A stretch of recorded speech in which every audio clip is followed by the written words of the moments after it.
As you know, this summer we've been taking a look at the Ten Commandments, and we've looked at a different rule each week. And there's one in particular that I thought of with them. There's a command that I feel like is absolutely essential for people like them and anyone who is going to step outside of those comfort zones, because undoubtedly there are going to be things that they don't get to experience that you do get to experience. And there are going to be things that are not possible for them. And most likely, probability tells us that the Hart family is never going to be financially wealthy. And that's not why they're doing this. There are going to be many things they miss out on that come very easily to a lot of us. And it would be easy, I would think, just from my perspective, to take a look at their lives and see everything that they miss out on. I remember one particular trip that I took to Spain. I was gone for a week, and I was with a bunch of college students. It was that same time period when I got to know Jason originally. I took about 10 to 15 college students to Spain, and we were up in the mountains at a retreat center, and we were doing some stuff there. And then we got finished and went into Madrid, Spain, our one chance to have any of the culture that we wanted. And I made a sprint. I ran a 4:25:40 to get to the Hard Rock Cafe because I wanted a burger. And I thought, I made it almost an entire week without some American burger, and I was dying to have that. And I remember after it was over with, of course I felt good, but I thought, that's pathetic. I mean, that is absolutely pathetic, because all I could feel like in those moments is what I'm missing from back home. And in Exodus chapter 20, we've got this command as we work through these. I know you're elbowing going, does he know what time it is? I'm well aware. I know. Starting the sermon with 13 minutes to go is not ideal. I know, but just watch me move here. But in Exodus 20:17, God told Moses to tell the people this: "You shall not covet your neighbor's house. You shall not covet your neighbor's wife, or his male servant, or his female servant, or ox, or his donkey, or anything that belongs to your neighbor." So you've got this odd command to not look around at what other people have and begin to covet. And all of us would be hard-pressed to deny the fact that there are a lot of things that other people have that we would like to have. And at some point, if we're not careful and we think about it and look at it and stare at it and continue to dream what it would be like, we move from, I'd like to have it, to, I think I want that. And then at some point, at times, we can convince ourselves, I not only want that, I need that. And I don't know from that progression, like to have, to want to have, to need to have, I don't know exactly where in there coveting takes place, but it's somewhere in that process.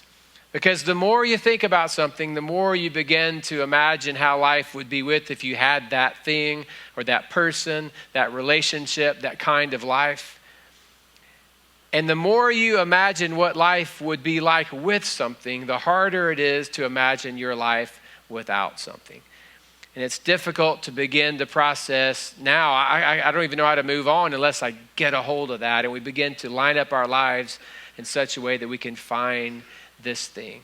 And so we find ourselves looking left and right, wanting to know what would it be like with this and that person and that thing and that idea and that hobby and that money and that toy or the house or whatever it might be. But I want you to know that you're never going to find what it is you're looking for. Never. Because it's obvious that in those moments we have an issue with contentment. Now, contentment, and I hope we understand this, is not the absence of ambition. It doesn't mean you say, well, this is what I got. I'm not going to strive. I'm not going to work. I'm not going to push myself. No, it's not the absence of ambition. It's just satisfaction in Jesus. It's saying, I'm going to take this opportunity. I'm going to walk through this door. I'm going to push myself. I'm going to use my gifts. But in the end, if I accomplish any of this or all of this, none of it is going to ultimately be the thing that gives me my peace, my joy, my satisfaction. That's going to be found in my relationship with Jesus and Him alone. And until you're able to find satisfaction in Jesus, you're going to continue to look around and you're never going to be content. And over again, we have in Scripture, and I'm not going to turn to those things today, but God saying, my grace is sufficient for you. A man named Paul writing a letter to a church saying, I know what it is to be in need. I know what it is to want things, but I've learned to be content in every situation. I can do all things through him who gives me the strength that I need. There's one scripture that I want to read to you before we close our time. Hebrews chapter 13, verse 5. It reads, be content with what you have, for he has said, I will never leave you or forsake you. And that verse is interesting to me, that God said, be content with what you have because what are you going to give me? Because I'm never going to leave you. Your gift is me from God's perspective. And until you and I find satisfaction in Jesus, we're never going to be content. No matter who you're married to, no matter who you date, no matter what you have, no matter how much stuff you're able to buy, no matter how many trips you're able to take, no matter how many awards you're able to win, none of it is going to work. And in the end, you're going to think, what is wrong with me? Nothing is wrong with you. You have just not learned what Jesus was trying to say. Years and years ago, when God met with Moses on the mountain and said, don't covet.